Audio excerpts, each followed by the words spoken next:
Thank you for waiting. You will now be added to the conference.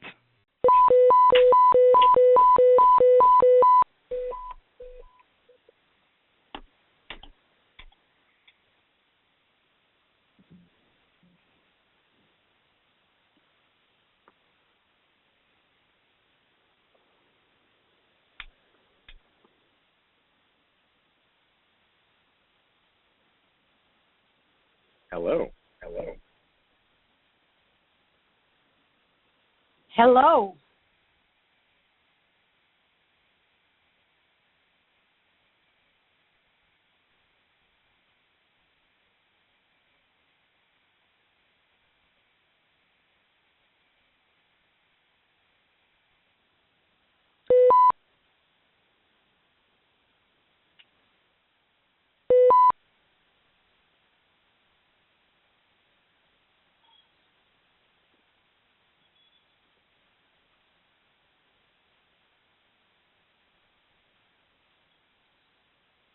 Hi, Melissa. Are you here?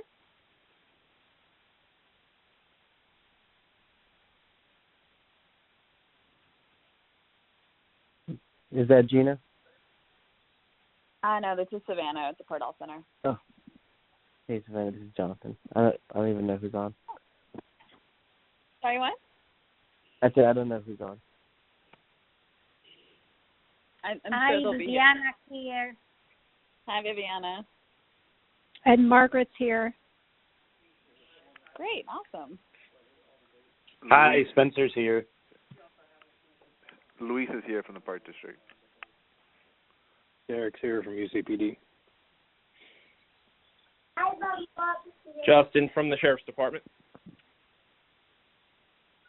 Jay Freeman, I live at the Community Services District.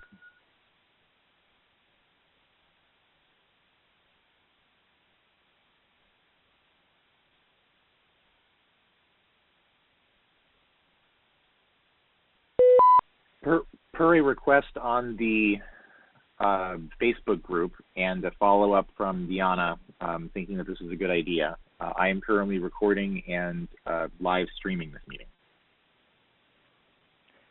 Hello, Melissa. Is that you? Just called in. Sorry I'm late.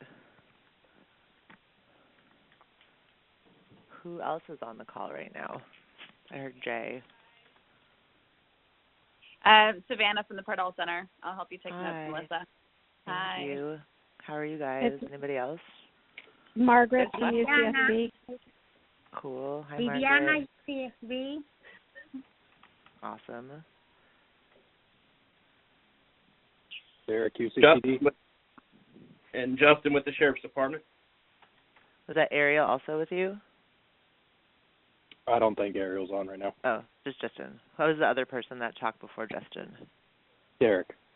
Derek, thank you. Yes. Thank you, guys. And Luis from the Park District. Cool. Spencer, IVCSD. Park District. Yeah.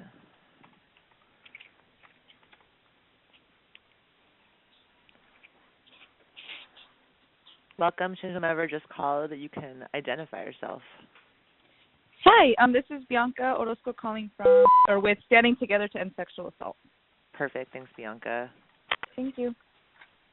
Who just called in after Bianca? Hi, it's Leonore, St. George. Hi, Leonore. Hi.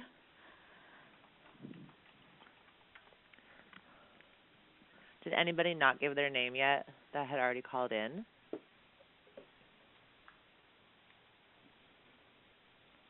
Amazing. Hi, everyone. So far, so good. I appreciate everybody's patience. I have never facilitated this, especially with a conference call. I feel stressed out about it. Hello to whomever just called. Can you identify yourself? This is Gina from Jones' office. Hey, Gina. It's Melissa.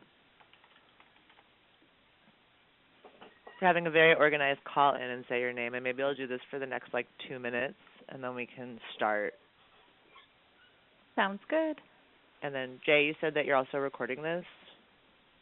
That is correct. Great. Thank you. Well, I hope that everybody is doing well wherever you are. that things are landing a little bit for everybody. It's nice and sunny here in Ventura. I love it. It's beautiful in Santa Barbara. I've spent so many hours in a grocery store that I don't remember about the weather. Oh.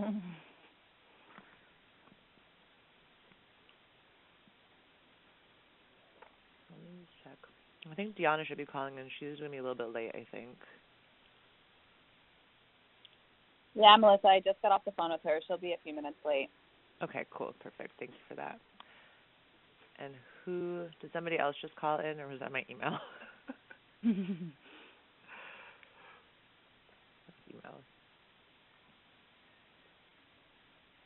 Okay, well, I'll give it another minute, and then we can at least work with a smaller group, which is not terrible to me.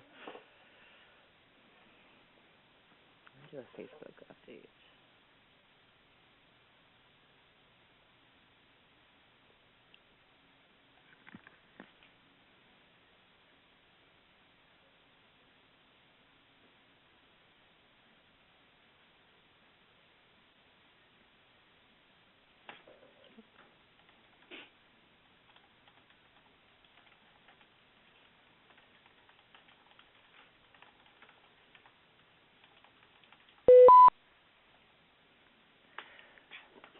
Hello, who has just called in? Hi, this is Kim Equinoe from Gina Students. Awesome. Thanks for calling in, Kim. Absolutely. Being very organized and taking a great list. So everyone's being quiet as people call. We'll give it another, I keep saying another minute, but for this time, another minute for real.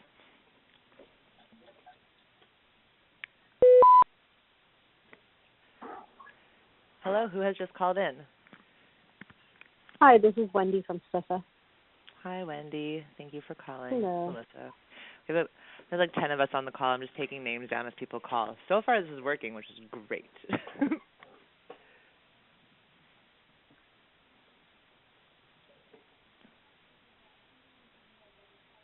Also, Melissa, I just shared with you the IVCN meeting notes template for this meeting. Oh, great. Too. Thank you. Thank you, thank you. I will look at that. Hello, who has just called in? This is Katya. Hi, Katya. Thank you for calling. Sure. I just saw the reminder, and I thought I'd jump in, see if I could learn anything or be of help. Well, this is great. I like the usefulness of the call, actually, and we're taking people's names as they call, so it actually feels slightly organized. Excellent. Yeah. And maybe in the interest of everybody's time, since we're at 11:53, we can just get going, and then we will loop in those that call in next. Thank you all for giving the call. This is Melissa, the GM of the IV Food Co-op. I'll just give a quick list of everybody who's on the call so everybody is looped in. We have Jay Freeman. He is recording the call, just as an FYI. Spencer from IVCSD. Ooh. Hello, who has just called in? Aaron Jones, hi. Aaron, hello. I'm just going down the list of everybody who's on the call really quick. See how fast I can go before somebody else calls. Spencer, IVCSD. I have Savannah from Pardall Center, Margaret, Dean of Students, Viviana from Office of Student Life, Justin and Derek from IV Foot Patrol and UCPD, if I got that right. Luis from IVRPD, Spencer, sorry, I'm looking on two lists. Spencer from IVCSD, Bianca from Stessa, Leonore from the St. George Youth Center, Gina from Jones' office, Kim from the Dean of Students office, Wendy from Stessa, Katya from, are you Office of Student Life? I'm sorry, I can't remember. I'm actually the Dean of Students. Margaret is the Vice Dean of Chancellor. Students. Margaret is the Vice Chancellor. Thank you. I'm sorry, you guys. Thank you. Yeah, no worries. And then we have Aaron Jones, the Director of EOP. And actually, did anybody just call in? Hi, this is Devin Wardlow with Coastal. Devin's on the call too. Great. Awesome. So in the interest of time, and we have Savannah also taking notes that we can share later, I wanted to just go ahead and offer anybody on the call that has a major update to start, and then we can go through and do our regular kind of intro and smaller updates. So if anybody wants to just self-identify with your name, and then we can just make a quick cue for the updates. Anybody have a thing for sure? Hey, Melissa, it's Gina. I have some Yes. county updates. Yeah, that's great. And we can even probably start with you if you'd like.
Welcome to the County of Santa Barbara Conference Bridge. Please enter your PIN or conference code, then press pound. For more options, thank you. You will now be added to the conference. Right now for housing some of our most vulnerable houseless folks. And the reason is we were really quick out the gate to secure space in Santa Maria for a big population up there. And it turned out over the last 2 weeks there have been a number of unanticipated challenges to running and operating that type of shelter setting. So it's really slowed down our overall response to be able to spread in secure locations for other houseless populations countywide. Our expectation is that countywide, including on the South County, we will have rooms likely to be individual hotel rooms available for the most vulnerable houseless, so those who meet an age criteria or comorbidity underlying health issue situation. So that's sort of the plan that's in place at the county. And as I said, Kimberly from the IVCN Park District is now in touch with the county folks with that, so that's the best course of action for that. The second thing is, just so everyone knows that most people, I think, are optimistic that IV residents will respect the guidance that's out there this weekend, especially, and we don't anticipate, outsiders flooding the community for Deltopia-related things or because the weather's nice or this or that. But the beaches will be closed in and around IV this weekend. The third thing is our office is getting a number of calls from the public all over countywide about, when they observe noncompliance. Unfortunately, most of the calls I field are people who observe noncompliance or what they perceive to be noncompliance of social distancing in Isla Vista. And it's hard for, I'm not out there, and so it's hard for me to validate these claims. I think it's very hard for law enforcement is doing a great job of educating proactively residents of IV. I think overall IV is doing a pretty good job, the folks that are there, of respecting these ordinances. And of course, from a law enforcement perspective, like when you have, 4, 5, 6, sometimes more, sometimes less roommates together, maybe they're going to the beach together, and nobody wants, law enforcement doesn't want to be in a position of interrupting all groups of people to say, do you live together? Prove it. You know what I mean? A really heavy-handed response. It sort of doesn't make sense. So the point is, when we get those reports, if you observe behavior yourself that you think is out of compliance with the ordinance, I just call this number. It's a county hotline for staffed by public health professionals. And it's staffed isn't like 9 a.m. to 6 p.m. every day. It's basically business hours. And the number is 833-688-5551. So again, that's 833-688-5551. If you're not already familiar with the County of Santa Barbara's public health portal specifically on coronavirus, please look that up and familiarize yourself. That number is on here. if you need to talk to a behavioral wellness specialist, or you know someone who's really struggling with their mental health over this very overwhelming crisis, there's a number on that website to talk to a behavioral wellness specialist, and a number of other helpful resources. The second thing is you can call that number. A lot of calls we're getting are people questioning, what's an essential business and what's not. The county right now is following the guidance that the governor put out. He has like a 14-page document where some things are very specific, outlining what is an essential business, but there is a lot of gray area. And so people now want their third district supervisor to be the arbiter of what's essential and what's not, and that's not a position we can take. So if you have a question or a concern, or whether it's your employer or a business you observe open and you're not sure whether or not it should be essential, and this goes both ways, whether it should be open or whether it should be closed. If it's closed now and should be open, or vice versa, call that same hotline number, 833-688-5551. The last thing is on the eviction notification.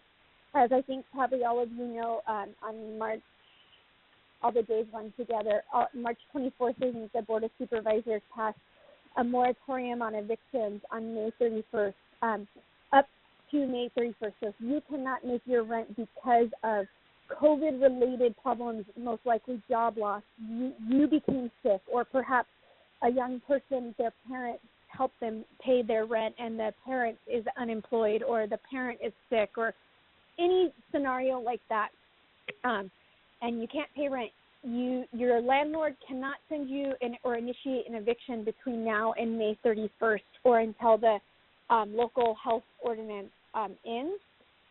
And so there's a possibility that timeline may be extended. We may turn a page for the positive between now and May 31st, so I personally think that's unlikely, and it may come sooner. So regardless, you need to be in touch with your landlord.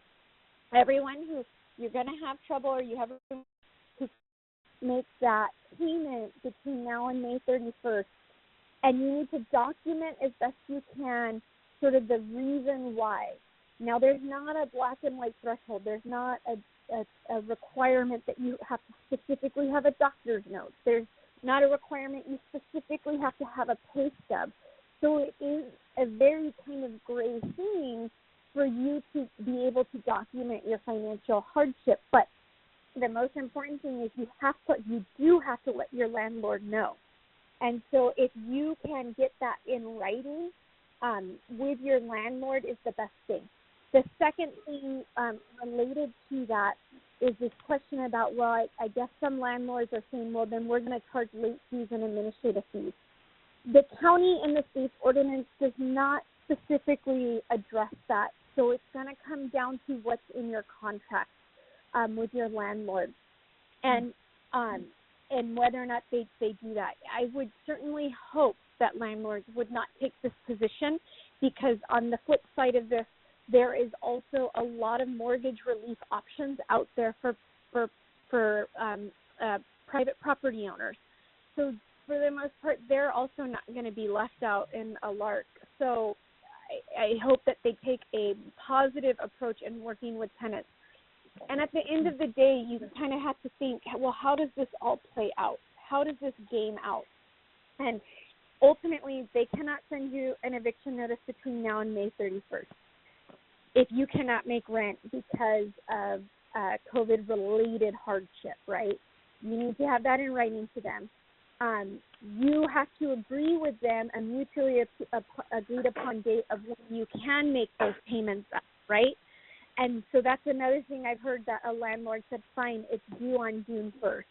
Well, tenants have rights, property owners have rights. There is a lot of gray area.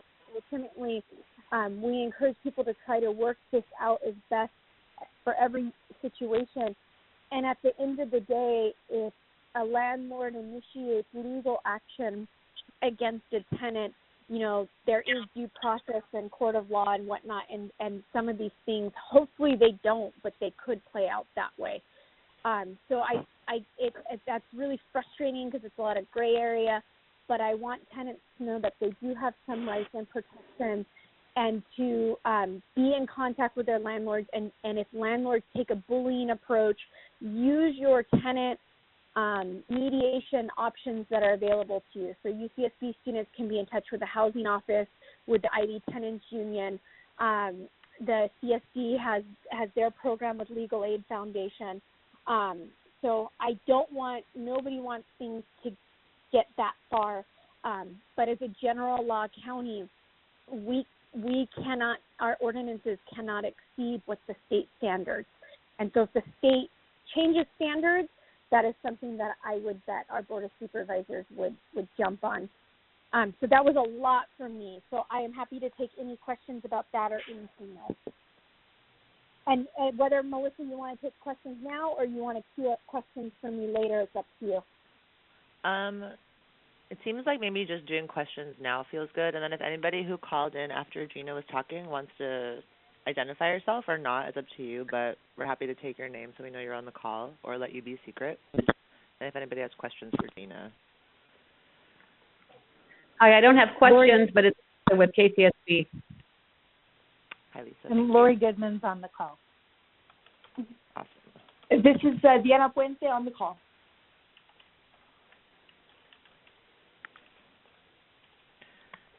Are there any questions? I have a question if nobody else has a question.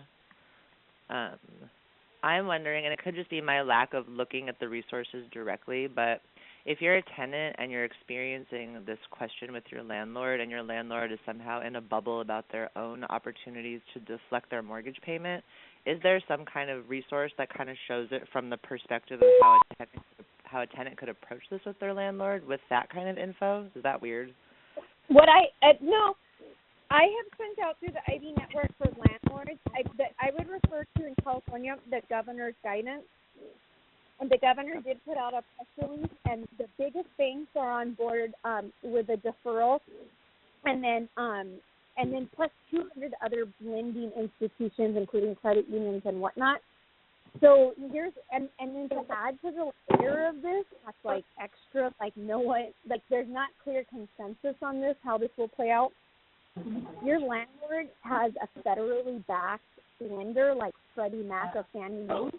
They have an even more generous mortgage deferral program that was included in the Federal CARES Act. And I can send out over the network a paragraph about that, but it is very vague.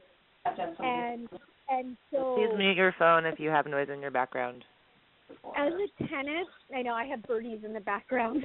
As a tenant, and that's tenants can ask their landlord, well, who's your lender? But there's nothing to obligate the landlord to say that or to reveal that. So it's a weird thing. So let's get it right. What I have in writing. Hey, somebody has some their lines. There's maybe have everybody mute. Please mute. Everybody mute until we're talking might be easiest.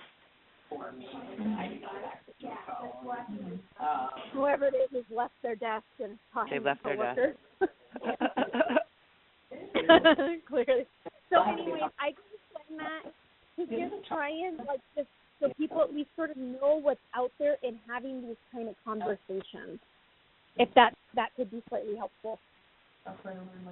I think everything is helpful. I mean, we had a really interesting circumstance here with a worker that was being threatened to be evicted because they're working as a frontline worker, and their landlord felt like that was even more grounds to make them maybe not have secure housing.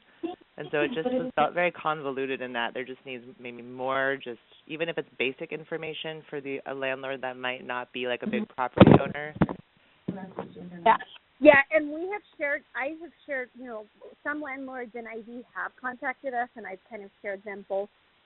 I always try to share for tenants and for landlords at the same time because they're interrelated. That makes sense. Well, I'll share anything that you pass forward, so that's helpful.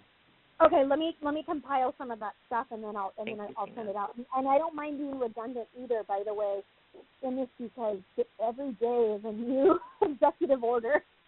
Yeah, literally. Does anybody else have questions for Gina on anything? And if you just called in, Jay Freeman is recording this call, just as a note, and as well that will make it more accessible later if you missed the beginning of Gina's updates. And we have Savannah taking notes. Hey, Gina, it's Spencer. Thank you so much for the update. I was wondering, I got an email the other day saying that the county is considering property tax late fee sort of waivers for people who are affected by this. And I guess I'm just wondering if there's going to be some mechanism in there to ensure that if there are landlords taking advantage of a program like that, that they are playing by the rules and extending those same sort of forbearance to their tenants, such as waiving late fees or working with them to defer their rent payments.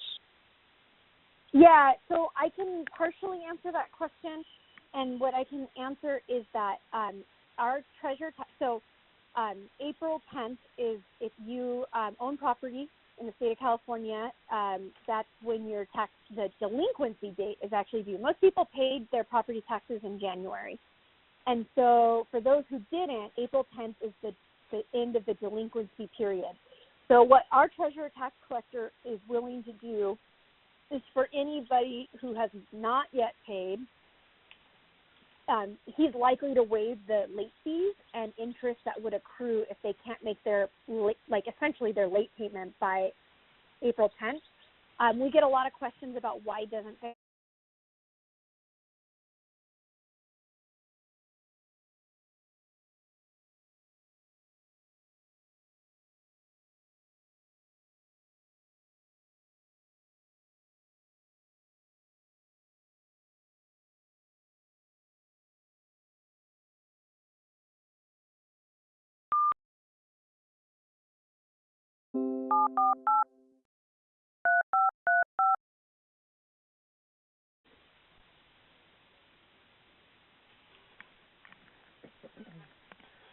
Are there any other questions for Gina based on her update?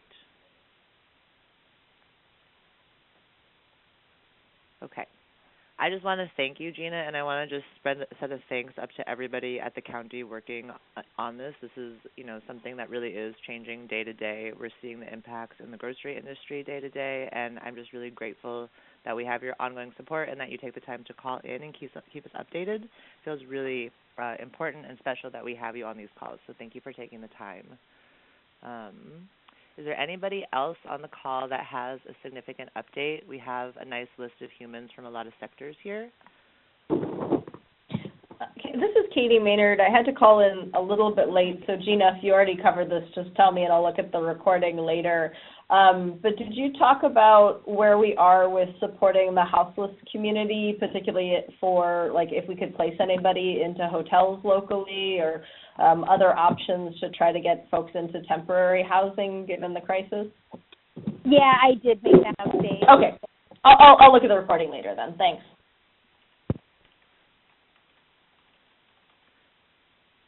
Any other questions, or does anybody else want to share an update from their sector? Anything of note? Is anybody offering a direct service that anybody wants to talk about? I know we have Leonora on the call and Lori on the call. If there's any food distribution updates or anything like that? Nothing new. We still have Tuesdays going from 10 a.m. to 12, which we might shift the hours a little bit because I think some of the younger kids, I know one of the parents mentioned they were kind of online with the teacher, and so the parent needed to be there, so kind of figure that out a little bit. And then I know Luis, IVRPD, and St. George were working on a project. I don't know if Luis wanted to talk about that now. Yeah, we can talk about that. Yeah, we just preliminary kind of figuring out something to engage the community members, families who are, at home, stuck with kids. So we're going to do a campaign here, hopefully launch in a couple of weeks around Easter, having people send us pictures of how they're being active, whether it's at home, doing push-ups at home, jumping jacks, or if they're going out on a walk or on a bike ride with their parents. It's actually open to pretty much the whole community, so anybody can participate. And we'll be selecting random winners for gift baskets. They're going to have like stay-at-home kits, so, we're planning on having some board games, some toilet paper, house amenities, stuff like that. So it'll be a 4-week. That's what we're trying to do. We'll run this for 4 weeks, and we'll have hopefully we'll get some funding so we can give out as many baskets as possible to the community. And I don't know if there's anything else, Leonora. We're still kind of planning it all out, but it's coming together here. Yeah, we'll have 4 different weeks, kind of a theme each week, having families, kids, community members, basically anybody in Isla Vista sharing, 1, what brings you joy, 2, something you're doing to stay active, 3, what does the 6 feet apart but together at heart mean to you, and then I think the 4th one we don't really have identified if people have ideas, but just wanted to work on that kind of social connection and build that community within Isla Vista, so we're excited. The co-op would love to play, and I have an idea that could be about, are you cooking? Are you learning how to cook while you're with your family? Share a dish that you've made, something like that. Yes. Oh, my God, that's perfect. And then I would love to be able to cross-share this on our social media, because one thing we are not struggling with, but a little bit, it's very don't do this, don't do that, and we're heading now into the throwback posts and actually making this a community-wide effort where we can cross-share what you guys are posting on our story. I think would be really inspiring for people. So yeah, we can get as much cross sharing as possible. We, like we mentioned, this is open to the entire community. It started off an idea as serving the families, but we figured we want to reach out to everybody, be able to connect people in some way. So the idea is when people share their picture of them doing whatever it is with the theme, we'll be sharing it on our social media pages, saying, hey, look at so and so, they are doing this to this is what brings them joy. This is how they're staying active and so forth. So kind of a way to kind of create a way for people can all see what we're doing in these times to stay safe and healthy, but still being able to, socialize online. Such a cool idea. Yeah. Does anybody else have any questions or feedback for that idea that just got passed around? Okay. Also, the hashtag, the 6 feet apart but together at heart, feels really perfect, cute and short and not scary sounding. So I really appreciated seeing that as one of the beloved community slogan ideas also. Is there anybody that would like to make an update? I know we have law enforcement on the call. Is there anything of a note that you guys want to chime in with? This is Justin here. I just appreciate the comments Gina made about our enforcement stance. It is kind of difficult, especially in Isla Vista, when we have those groups of 8 or 9 people, but they all live together. And so we don't want to be the bad guy because they're in close contact anyways, but we also don't want to give the impression we're just letting them do whatever they want. So we're kind of walking a tightrope there. We're going to walk a little less of a tightrope on Deltopia. It's just not going to be allowed. The large parties and gatherings, if it's more than 10 people, we're going to go in there and shut it down. We hope we don't have to, but we are prepared to issue citations or make arrests if it comes to it. But we're not going to let Florida spring break happen in Isla Vista. So it's going to be a strict warning to start, and then possibly citations and arrests. But we want the community to know it's irresponsible, and we're not going to let it happen. But that's really all we have. I'll say, just from the place of what we've been paying attention to at the co-op, we've seen more students coming through, but we've seen, at least on our side of town, a lot of wonderful respectfulness. We've had people being really gracious with what we're asking, which is not more than groups of 2 shopping. Everybody's even been very understanding about wearing shoes, which for our town is tricky with all these barefoot kids everywhere. And so I don't know the other side with all the beach access happening, but at least down here in the business loop, it's felt pretty okay. And a lot of people wearing masks. Everybody is being really conscientious in the store about honoring our sanitation rule. So for whatever that's worth. We also don't foresee having any issues. People have been compliant with us, except for 2 houses that we've had issues with. But other than that, everybody's been very compliant. So we don't expect any issues. We just want people to know that our stance is going to be that we're not just going to let it happen. We're not going to just turn our backs to it. We're going to be out there all day and make sure people are safe. Awesome. Are there any other questions for law enforcement? Great. Melissa, this is Lori. I just wanted to give a service update Please, by all means. For IVYP. So we are really renewing and deepening our efforts to keep our staff home, even our Family Resource Center staff. So we are continuing to do food distribution by appointment only. And I think we're limiting it to 3 days a week. I don't recall off the top of my head which of those days are. Maybe Anna is on the call. I don't know. Additionally, our staff is really pivoting to supporting people to apply for the benefits that they are entitled to. So CalFresh, Medi-Cal, unemployment. And in case it hasn't been shared, the United Way is partnering with the foundations in Santa Barbara, and there is a fund available for people, individuals who are experiencing financial hardship at this time through the United Way. And if you go to the United Way website, it's like unitedwaysb.org, and then you go to COVID-19, and then you can navigate from there to applications in English and Spanish. And the FRC is able to help people with that, particularly if they don't have a computer or a way to do that. Additionally, for folks that are undocumented, they're eligible for that fund, but there's also 805 Undocu Fund, which is particularly raising money and disseminating money to those people in our community that are not eligible for any of the state and federal benefits. So it's 805undocufund.org, and that website's in English and Spanish, and you can both contribute or apply for support. Just a little piece of inspiration, my staff who are holding on to every single one of them during this time, all wanted to know how they could donate to that.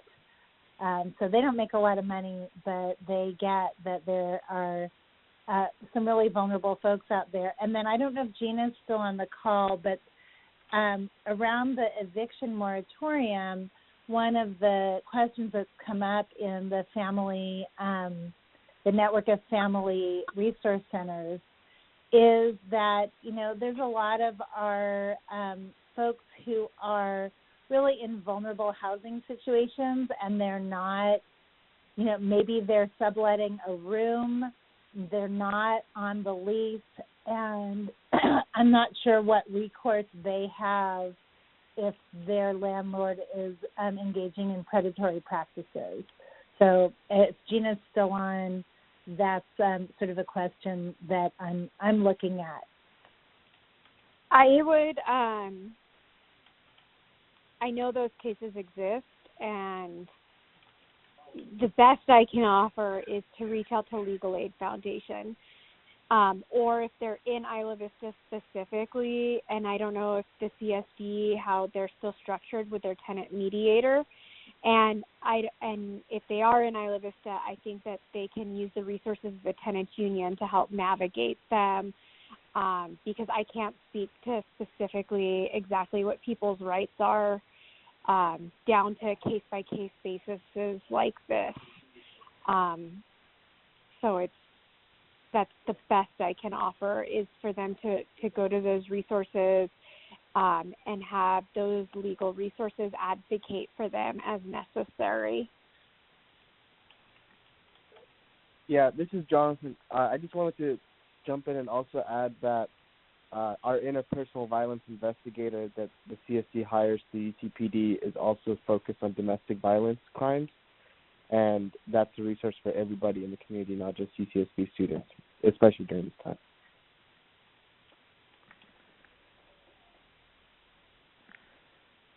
It might be a moment. We have a couple of folks from STESA on the call. if we wanted to talk about STESA, also indirect service happening right now, as it ties in with this. Sure.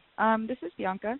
I'm going to talk about two things, if that's all right, what our services look like right now. All of our services are still available.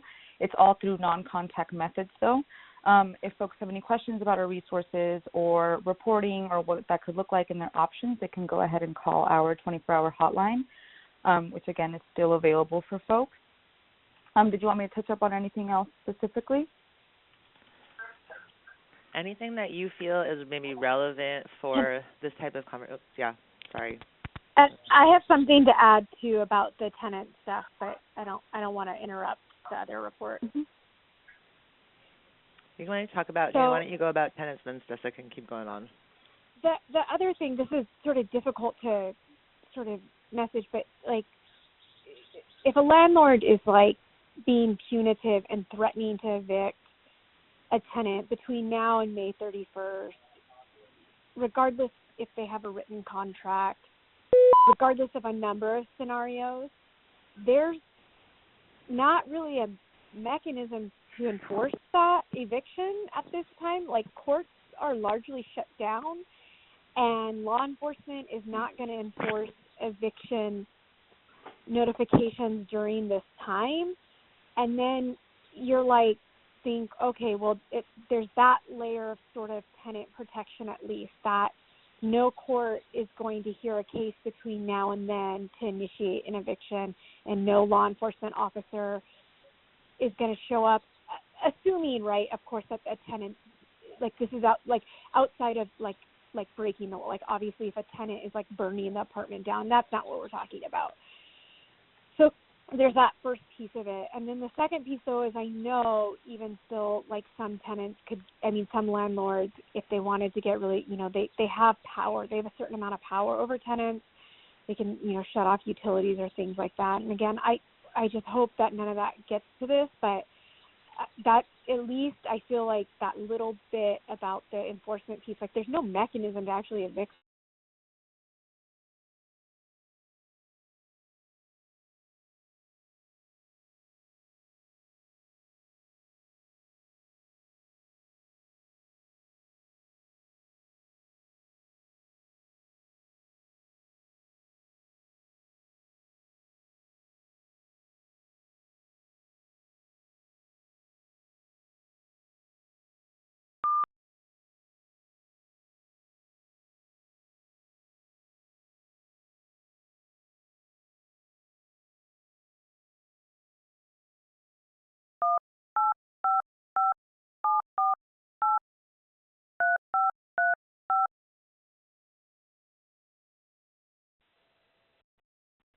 Welcome to the County of Santa Barbara Conference Bridge.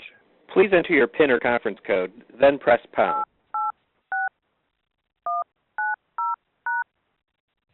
Thank you. You will now be added to the conference. Campaign called Virtually Together to End Sexual Assault. And there's just good activities that people can do. It's all sexual assault prevention, so any facts that they could learn. We're really trying to engage the IV community, so we are having like a trivia night that's going to have a lot of history questions, like I Love the history questions. But if folks want to follow us on Instagram, we are at SBSTESA, STESA. And then every week we'll have either engaging questions on our story, or we're having a documentary viewing party on next Wednesday on the 8th. But that's available for folks if they are home and would like to engage in conversations like that. Yeah, and this is Wendy from STESA. I'll just mention our services. So people are still able to make sexual assault reports. We won't be providing services in person, so not making any contact, but we will be providing services over the phone if needed. So if there is a report that's being made and law enforcement is there, we will stay on the line with them and advocate if needed, and still providing those options and providing medical exams just like we would, but just not in person. That's great. Any questions for our STESA representatives? This is Margaret. I have a question for you. I know I'm reading nationally that there's been an uptick in domestic violence, and I'm wondering if you're seeing that locally. Well, let's see. It's our second week that we've been working from home for us, and we have seen an increase in calls. I can't say if there's been an increase in the sexual assault, but there has been more calls regarding people experiencing more stress and triggers. We have had, I would say, less than 5 that have been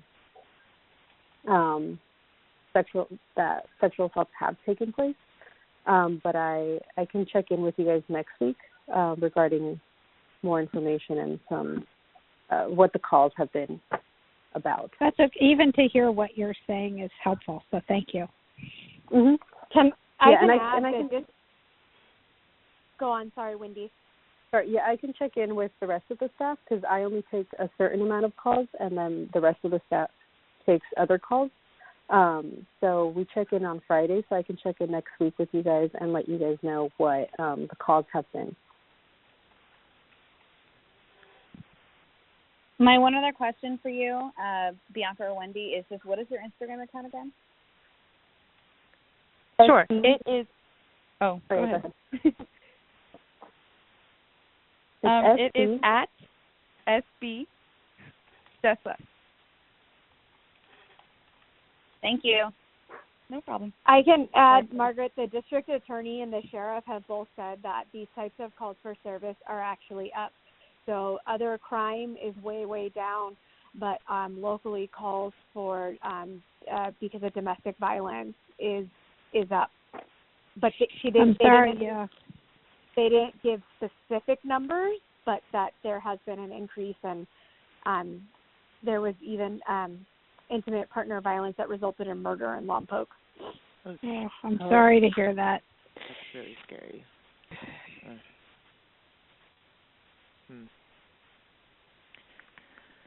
It seems like as Stessa has been working also on more of like an outward social media campaign that can, help bring attention to, like, not normal, I don't know if normalize isn't like the right word, but hey, this is something that is happening, and like signs to look for are different. If you're stuck at home and you feel like you're really isolated, like what are the things to look for with like your neighbors or in your community to help be even like a community resource? I don't know. That's scary. Any other questions for Stessa or anybody Melissa, else? I can check. The district attorney might have, because Joyce addressed this directly to the community, so let me check and I'll compile it with the things I send you if I find anything in writing. Yeah, that could be helpful. I think anything that is like, it's such a different time that we're all learning how to care for each other, and it's hard when you're not seeing people every day that you might be able to tell that something's changed, for example. And so just trying to wrap our heads around how to be great neighbors when it's just become so much trickier to know what's actually happening with your neighbors. Melissa? Oh, this is Leonore again. I just wanted to remind everyone that NOAA's Anchorage, the youth crisis shelter, is open 24 hours a day, every day of the year, and for youth 12 to 17, but also for parents. So our program coordinator, Maria, who I think everybody has met, she's currently working there the night shifts. So if a youth or a parent or anybody needs to call any time of the day, but definitely between like 10 and 7 a.m., she's there. So I think just getting the word out that there's the bilingual services, and or if somebody just needs to talk to someone. Amazing. Oh, and I can give you the number if anybody doesn't have it. It's 805-963-8775.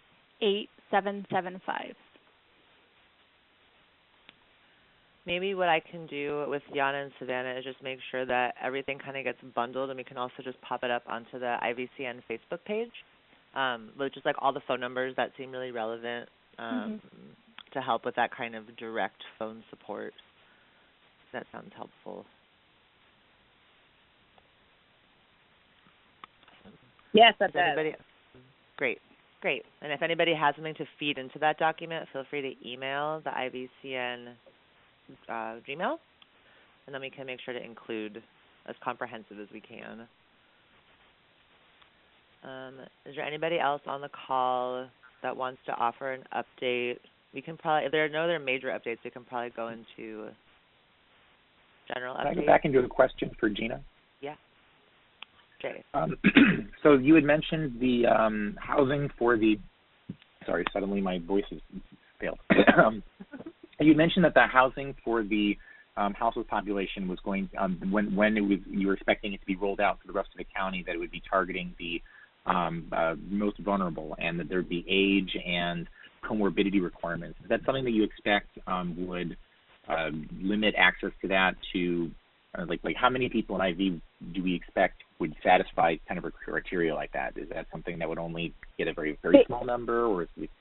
They don't know the number about that. We asked that specifically, and so there's not a number, but that by, I think it's mid next week is when they expect to have South County operations. Like, basically, the county was planning to do this model like they did in Santa Maria High School, where they have a large facility where they can house, not a large amount of, like, I don't want to say a large amount of people. It's not about packing people in, but that they were housing like 70 people there, and there were a number of very unanticipated logistical challenges that came up with those folks that are housed there now.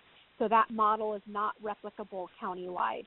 And so now they're looking at direct service directly where folks are, and then again, those identifying, and I don't know the exact criteria of how they're going about doing that identification, but those that are most vulnerable, and securing the hotel space countywide to be able to get folks into those individual hotel rooms. That answers your question.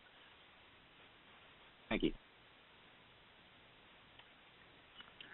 Melissa, this is Katia, and I can give an update about the university and their plans around Deltopia when that works. How about now? Okay. How about now? Go Good. for it. Yeah. Yeah. So, for Deltopia, the university, we had our last planning call on the 30th. And I think most of you know that we've scaled back on fencing. We're only fencing Camino Mallorca and Felt around parking. And a lot of that is motivated because an agreement we have with the city of Goleta in terms of parking and their permitting. And so we wanted to honor our commitment with them and to protect our residents as well, just in case. We're going to still put some porta potties out just in case, and also for our law enforcement. UCPD usually has a number of officers come from other our sister campuses, other UC campuses. None are coming this year for a variety of reasons. And one of them is because, of course, we've canceled all of the events that we have on campus to include the concert. So we wouldn't need as many as anyway, and it seems to me that we're all just trying to downsize this and instead convince students that this is not the time to have such an event. So I think they'll be partnering with the Sheriff's Department. I'll let IVCN Foot Patrol speak for themselves, but it sounds like from Chief Brock that there'll be enough personnel out just like a busy weekend just to make sure everything's okay. So you'll still see Sheriff's Department and the UCPD out there just to make sure everything's good. Let's see. I know Christian from AS is going to put a couple more hand washing stations out, which I think is fantastic. We're not, the only road closure I understand we're anticipating is on Trigo by the Isla Vista Foot Patrol, and we'll keep lot 40 Isla Vista Theater parking lot closed for any emergency vehicles. We're not going to have a medical tent. People should just call 911 if there's any problems, and the county knows this. We'll have some CSOs out there. We don't have very many students, parking on campus. It's just as usual, no night and weekend parking. Students can get their night and weekend parking if they still want to move their car and utilize the parking on campus with that permit. I think those are the highlights. If anybody has any specific questions, AS and campus public affairs, all of us are working together to put out messaging. Health and Wellness is doing their stay-at-home activities. AS is supporting that and putting out their own suggestions. So I feel really good about how we're all working together to message and to encourage students to physically distance. And we're really using that word, physical distance, because we don't want people to feel isolated or that they can't socially be together via or virtually. So we're trying to push out ideas, what they can do as a community separately. Hey, Katya, this is Christian. Real hi. quickly, I just wanted to give an update to everyone about the hand washing stations. We were originally planning. Yeah, we're planning to add 2 more. I believe there's 4 out in the community right now. And we were going to put one in Camino Pescadero Park and Window to the Sea. However, when we reached out to Marburg, they let us know that there's a wait list for them. So we haven't gotten off that wait list, so they won't be going up this week. But we might be just putting them up in the future just to have more washing stations out in the community. Perfect. Thanks for that update. And if anybody has any corrections of what I said, please add that. This was from Monday, so everything changes every day. I have a question. This is Luis from IVRPD. The portable restrooms, do you know the locations of those? Are those going into parks, or are they going to be... Oh, that's a really good question. Let me look at the flyer. It's where when the Vice Chancellor of Administrative Services every year puts out the porta potties, and I think it's really in relation to supporting law enforcement. So it's wherever they have in the past. I think he said in front of the Ivy Foot Patrol and then the other side of Isla Vista, and I'm not sure more specifically, but that's kind of what he indicated. Okay.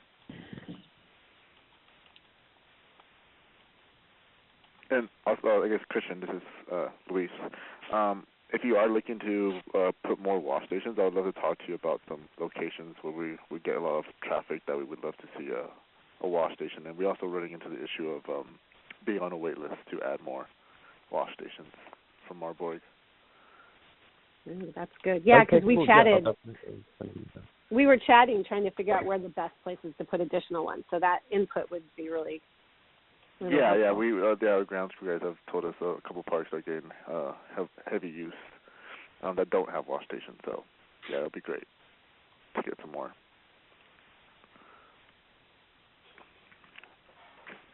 Thank you, guys. Any other thoughts or feedbacks around those updates? Just great collaboration, and thank you, everybody. Melissa? Yes, Melissa, this is Viviana. I have something that is not related to the Utopia, but I just found out that Cox Cable has a new initiative, and I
Welcome to the County of Santa Barbara Conference Bridge. Please enter your PIN or conference code, then press pound. Thank you. You will now be added to the conference. This information to their families.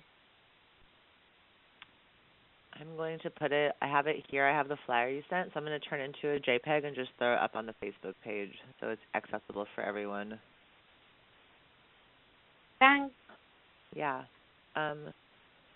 I can do an update if everybody doesn't mind. The co-op still open for business, 10 a.m. to 7 p.m. We've been thank you everybody for the wonderful feedback we've been getting about our work that we've been doing to keep the store healthy and safe, including all the new guidelines to help the students feel connected to how important this is.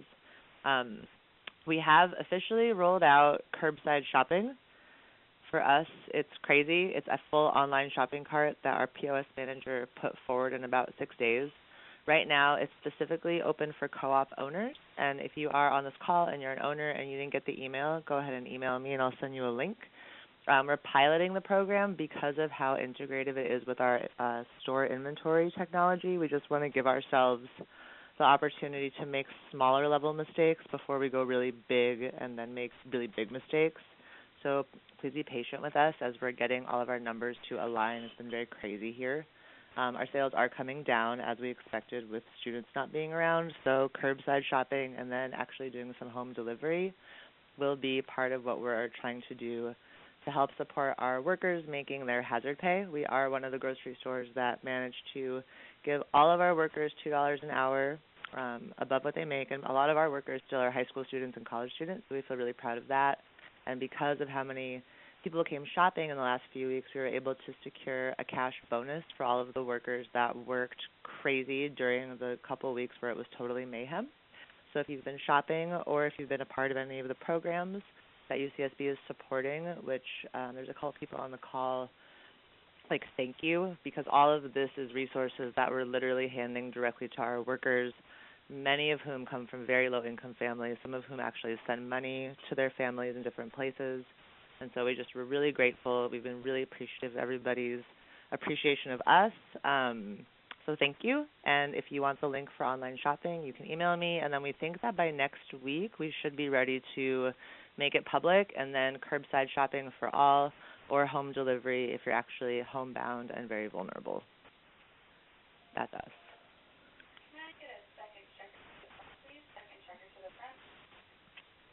Does anybody else have updates or questions? We have a little bit of time left. This is Deanna. I can give just some small updates. I guess I should just note that I have transitioned into a new role as of yesterday as the Director of Community Affairs, Student Development and Leadership for Associated Students. And so that involves absolutely all things Isla Vista. And so just wanted to let you know a couple of things. IVTU, as I think you already know, has provided a fund for UCSB students who've been impacted by trying to do their move out. And they are processing a lot of reimbursements already for students who have reached out to get that kind of financial assistance. IVTU and LRC are providing remote support for tenants in Isla Vista. So, we'll send that information out so you can all link in with LRC and IVTU if you would like to talk to them about any of the issues that are coming up. IVTU is also in the process of updating their website for tenants' COVID-related information. The Beloved Community Group has been talking about doing in coordination and collaboration with all the other folks that are doing messaging, doing some community messaging around COVID, kind of with the perspective of solidarity and how do we build, solidarity at the community level right now. So those are still kind of in the works, trying to develop that messaging right now. And I was also kind of wondering if there would be interest in maybe talking with IVCU and LRC about doing a webinar for tenants' rights right now. And we'd love to hear from folks if you think that that would be something that you would want to see IVCU and LRC provide. And I think that's it for me. That call sounds like it could be really helpful. There's so many different resources available and some way that people can just maybe call in to learn feels probably helpful. I think. Great. Beautiful. Thanks for that feedback. Yeah.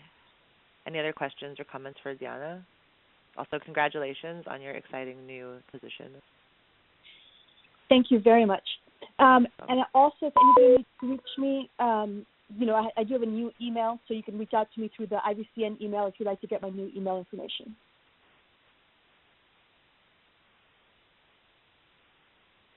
Awesome. Does anybody else on the call want to offer any update?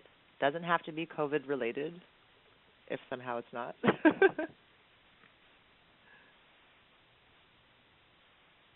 This is Derek with UCPD. I can just offer a small little update on our team. Many of you guys have received emails from some people on our team. Our community outreach team a few months ago went up to 6 people, and because of this COVID outbreak, a lot of my team has been sent back to patrol, which has made my job a little tricky because, as many of you know, I'm a civilian employee. I'm not an officer. And yet I am kind of the one-man show right now holding down the community outreach stuff. Just because a smaller department, we need more people on patrol. So if you guys reach out to us and you're asking for collaborations or media, just know I'm doing my best to keep up with everything that's happening, and I'm doing my best with my limited schedule to contact you guys, but I just would appreciate some grace with my response times and my capabilities because my team's got a little tricky, but that's just a small update for us. I have a quick follow-up question, Derek. This is Savannah Yes. with the Associated Students Portal Center. Do you have a schedule that you could provide us or contact information for you? I don't believe I have that. Yeah, I could actually just, I'll just say my contact right now. So my email, you can just email me at dmarzano, so D for Derek, and then Marzano, MARZANO, at ucsb.edu. And I'll do my best to respond to that. And my schedule is, so I currently work a part-time schedule. I work from home. So I'm actually pretty widely available. I would just need a bit of a heads up on when you would need certain collaborations. So my schedule's pretty free. Feel free to email me anytime and I can make things work. I also am still, our lieutenant and our sergeant are still coordinating community outreach functions. We're just a little limited, so whenever they have time on patrol, they are still doing community outreach functions. So I also have full contact with my team, and we're still looking for media collaborations, Instagram collaborations to share that stuff, but we're still just kind of figuring out what our team looks like right now as people have been transitioning to patrol and learning to balance those responsibilities.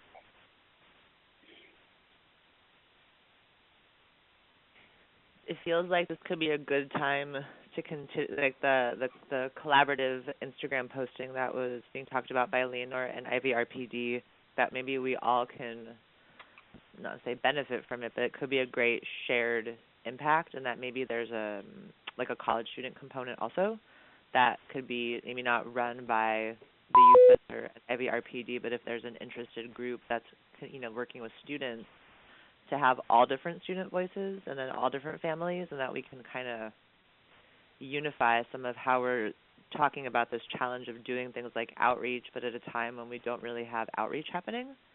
And we all can maybe benefit from the same model. Like I know Stessa was talking about a fun trivia game they were going to be doing, and if we all just keep an eye on each other's Instagrams and other social media, that this might be a good thing to circle back around next week also, and that trying to think about ways to keep people feeling inspired and not just scared of everything, and that law enforcement can still be a great avenue for that through your social media as well.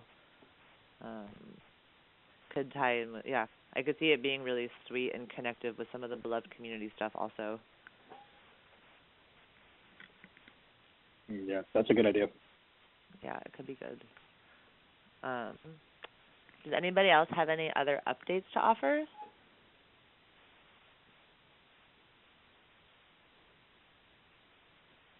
Cool. Is there any other yearning or burning thing that we did not talk about on the call that somebody called in hoping to hear about? I have one other update. Just for everybody to know, there is an IV House of Community Support meeting. It's a standing meeting every Wednesday at 3 p.m. It's a Zoom meeting. I think Katie is still on the line. She's largely leading this group, but IVCN will send out the Google group invitation to anybody that would like to participate. Awesome. Thank you, Savannah.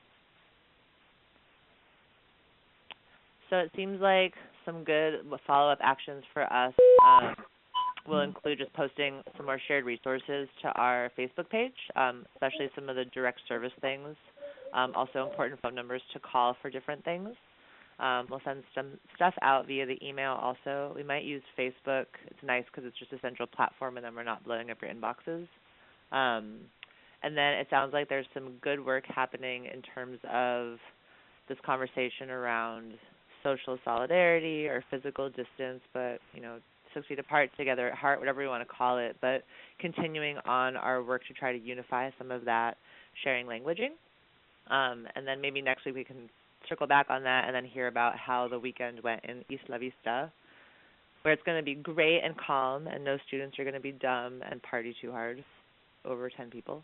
Does that feel good for how we'll come through this call and into next week? Does that feel useful to people? That seems great. Okay. Sounds good.